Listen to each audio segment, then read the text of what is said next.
Romana, sino ang hinihintay natin? Nandiyan na sila.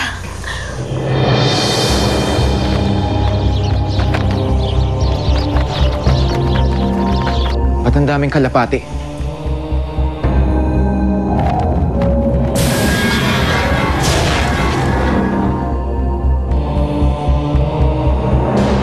Silang mga puting sorcerer. Silang mga naging takbuhan ko nung inakala kong wala na kayo ni Inay. Mga kaibigan kami ni Romana. Natutuwa kami na muli kayo nagkitang mag-ama. Si Ate Elena. Ang ama ko, si Romano, at ang ninong dindo ko.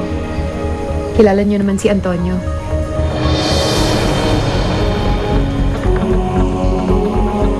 Nasa iyo ang luminos. Alam mo kung ano ito? Paano napunta sa iyo yan? Paano mo nakuha ang luminos?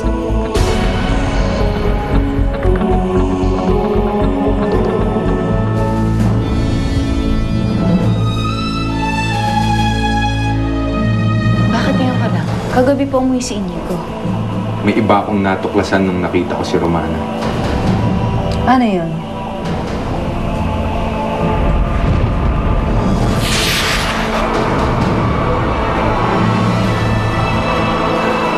Si Itay. Nakuha na siya ng mga puting sorcerer. Sumama na siya kay Romana. Mas pinili ng kampihan si Romana kaysa sa akin.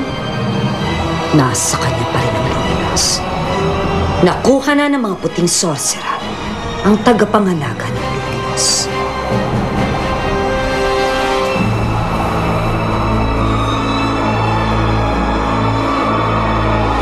Hindi maaaring mapunta sa pangkaraniwang taong luminos. Paano na pa sa'yo yan?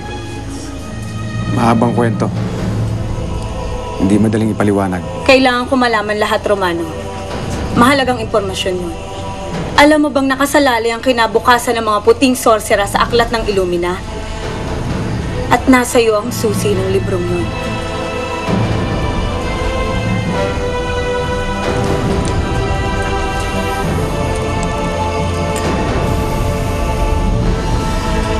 Kaya pala nahihirapan akong kunin to.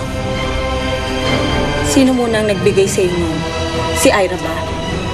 Ang puting sorcerer ang tagapagbantay ng Illumina? Yun ang tawag sa kanya ng mga nasagupa namin, mga nakalaban namin. Sorcerer. Pero, sinumampalad siya. Bago siya bawian ng hininga, ang sabi niya sa akin, ako daw yung hinahanap niya.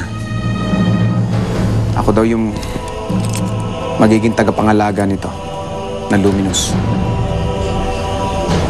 Ikaw ang napili ni Ira. Pero maraming mahihirap na pagsubok yung dinaanan ko bago ko makuha ito. Pumasa ka sa lahat ng yun. Kaya nasa iyo ang susi ng aming banal na libro. Sabi niya sa akin pwede ko daw gamitin ito laban kay Elvira. Pero hindi ko naman alam na ito pala magdadala sa akin para matagpuan ko ulit yung anak kong si Romana. Bago ang iyong pansariling interes, kailangan mong gampanan ang iyong tungkulin para sa Luminous, sa Illumina, at sa mga puting sorcerer.